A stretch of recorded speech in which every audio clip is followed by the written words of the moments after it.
एक बार फिर से दूसरी और ये फिर तीसरी और अब चौथी 4 लाठी एक के बाद एक खाने के बाद ये महिलाएं दर्द से कराहते हुए जमीन पर गिर पड़ती है। नजारा बिहार का है।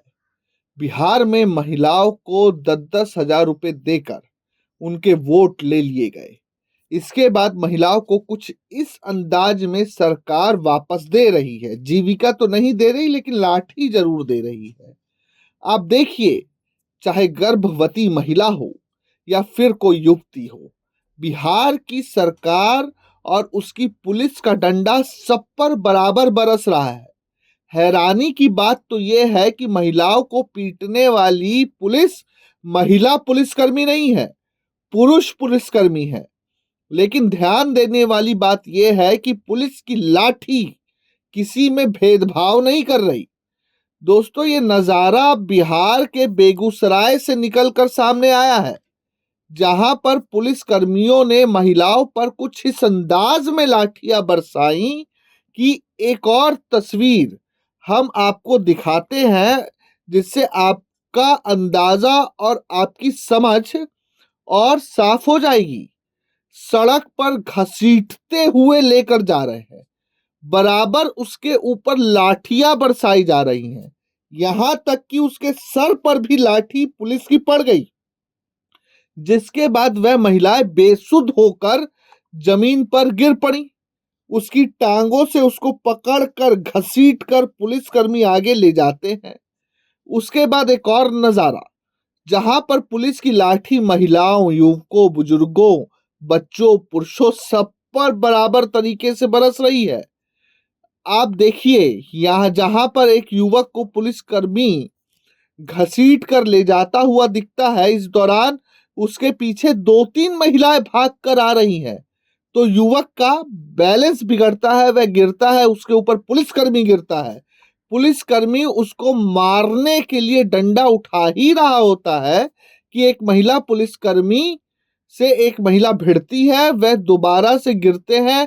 वह लाठी पुलिसकर्मी हवा में लहराता ही है कि तमाम जो पीछे महिलाएं मौजूद है वो उसको रोकती है, पकड़ती हैं।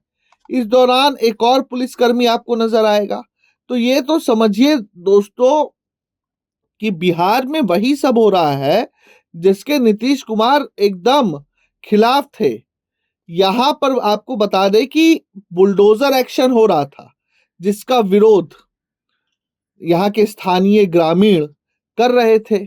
देखिए, ठीक है, अगर अतिक्रमण हटाया जा रहा है तो उसका एक प्रोसेस है, कितना उसको फॉलो करती है सरकारें, प्रशासन, हम सबको पता है। लेकिन अतिक्रमण हटाने के नाम पर इस तरह की गुंडागर्दी और पुलिसिया गुंडागर्दी किसी भी सभ्य समाज और सामाजिक लोकतंत्र के लिए बिल्कुल ठीक नहीं है। और सरकार का कहना है कि यहां पर करीब 1000 लीटर कच्ची शराब का निर्माण किया जा रहा था। इनमें से आधी शराब बन चुकी थी और आधी बन रही थी। अब आप बताओ कि इसमें गलती किसकी? शराब कैसे बन जा रही है? शासन प्रशासन को पता नहीं है, स्थानीय थाने को पता नहीं होता, बीट वाले को पता नहीं होता, 112 को पता नहीं होता, सबको पता होता है। सब अपना अपना कट लेकर वो काम होने देते हैं। फिर उसमें गेहूं के साथ घुन भी पिसता है। आखिर जब शराब बंद है और इतनी बड़ी फोर्स है, तो शराब पर रोक, पूर्ण रूप से रोक क्यों लग रही है? तो गलती भी सरकार करे, लाठी जनता खाए, घायल जनता हो, तो क्या नीतीश कुमार जिन तरीकों से या प्रशासनिक तरीकों की मुगालता करते थे, खिलाफत करते थे, अब नीतीश कुमार मुख्यमंत्री की कुर्सी के सामने इतने बेबस और लाचार हो गए हैं कि वो बुलडोजर और लाठियां भाजने वाली शासन और प्रशासन को अपना चुके हैं। आप खुद बताएं। ब्यूरो रिपोर्ट, प्रजा हित।